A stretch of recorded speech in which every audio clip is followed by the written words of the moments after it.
তোমরা আমার খোকার জন্য দোয়া করো বাবারা। ও ছাড়া যে আমার আর এই দুনিয়াতে কেউ নেই। দুইটা ছেলেকে রেখে ওর বাপটা মরলো অ্যাক্সিডেন্টে, আর বড় ছেলেটাও 2 বছর আগে ডায়রিয়ায় মরে গেল। এখন আমার আব্দুল কাদির ছাড়া যে আপনার কেউ নেই বাবা। হে আল্লাহ, তুমি আমাদের আব্দুল কাদেরকে সুস্থ করে আমাদের মাঝে ফিরিয়ে দাও আল্লাহ। তুমি আমাদের বন্ধুকে ফিরিয়ে দাও আল্লাহ, তুমি আমাদের বন্ধুকে ফিরিয়ে দাও। মা, আসসালামু আলাইকুম। মা, ওয়ালাইকুম আসসালাম। তুমি কি স্কুলের জন্য বের হয়েছো বাবা? জি মা, বাইরে তো প্রচন্ড শীত পড়েছে। আমি কি আমার নতুন শীতের পোশাকটা পরে স্কুলে যাব আজ? হ্যাঁ বাবা, অবশ্যই, না হলে ঠান্ডা লেগে যেতে পারে তোমার। আমার নতুন শীতের জামাটা কোথায় রেখেছো মা? চলো আমি তোমাকে পরিয়ে দিই। মাশাআল্লাহ, নতুন শীতের পোশাকে তোমাকে সুন্দর মানিয়েছে বাবা। আমি বের হচ্ছি তাহলে। আসসালামু আলাইকুম। ওয়ালাইকুম আসসালাম। আম্মা জি স্কুলে যাচ্ছে। বাইরে তো অনেক শীত রে বাপধন, শীতের পোশাকটা পরে বাইরে যাও। মা, আমার তো কোনো শীতের পোশাক নেই। তোমার ভাইয়ারটা পরে যাও বাবা, ও তো আর দুনিয়ায় নেই। আম্মা জি, ওটা তো আমার গায়ে ঠিকঠাক লাগেই না, দেখতে কেমন দেখা যায়। না রে বাবা, ওই শীতের ড্রেসটা পরলে তো আমার আব্দুল কাদিরকে রাজপুত্রর মতো দেখায়। ওইটা আমার অনেক বড় হয় আম্মা জি, পা পর্যন্ত চলে যায় একেবারে। আমি সুন্দর করে ভাঁজ করে পরিয়ে দেব, দেখবে আর বড় হচ্ছে না। আর ওটা কি সুন্দর লাল টকটকে রং, তোমাকে একবারে টুকটুকে সুন্দর দেখাবে। সত্যি আম্মা জি? তাহলে আমাকে ওটাই পরিয়ে দাও, ওটা পরে স্কুলে যাব আমি। আচ্ছা তুমি বসো, আমি নিয়ে আসি। ওই দেখো, ছেলেটা কত বড় জামা পরে এসেছে, কেমন পাগল পাগল দেখা যাচ্ছে, তাই না ছেলেটাকে?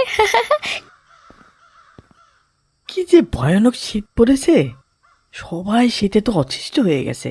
তাড়াতাড়ি বাসায় ফিরতে হবে। আমার অবস্থা খারাপ ভাই। আবু বক্কর স্যারের রুমে এতক্ষণ কি করে?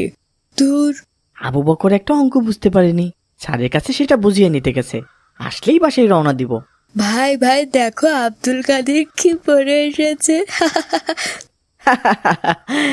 এই আব্দুল কাদির, তুমি এটা কি পরেছো? তুমি কি তোমার বাবার শীতের জামা পরে এসেছো? তোমার চেয়ে তোমার শীতের পোশাক বড়। না মানে, আসলে এটা আমার বড় ভাইয়ার ছিল। ভাইয়া তো মারা গেছেন, তাই মা আমাকে এটা পরিয়ে দিয়েছেন। তোমাকে তো পুরা জোকার দেখাচ্ছে। আব্দুল কাদিরকে দেখে আমি একটা কবিতা বানিয়ে ফেলেছি। কি কবিতা ভাই?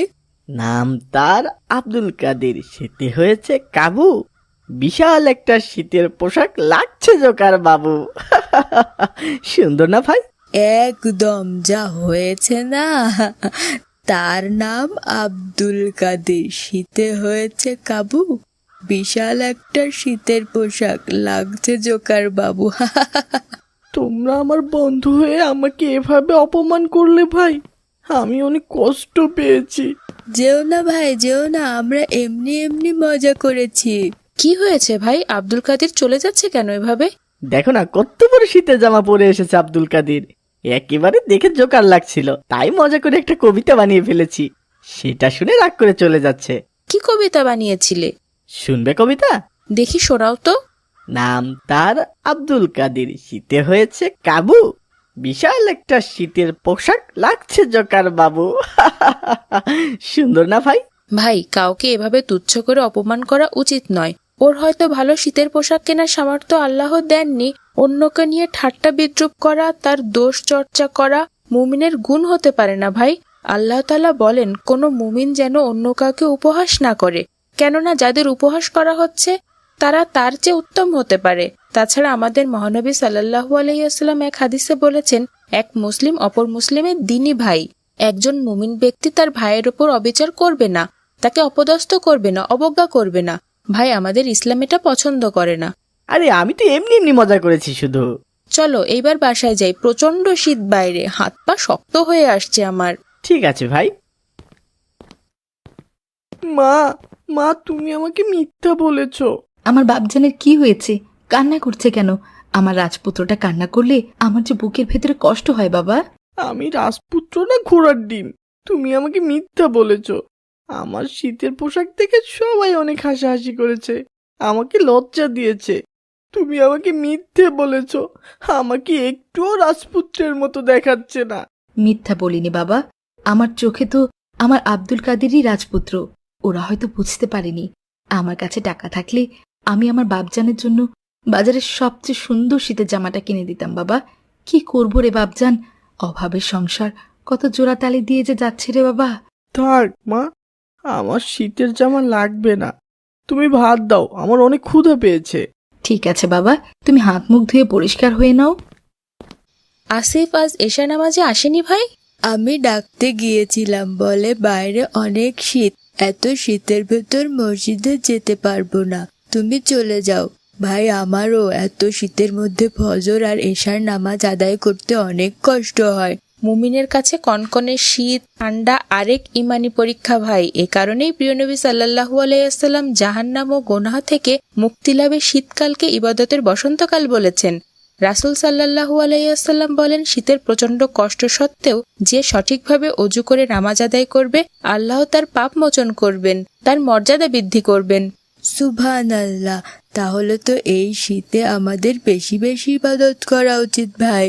হ্যাঁ ভাই, দেখো তো ওইটা আব্দুল কাদির না?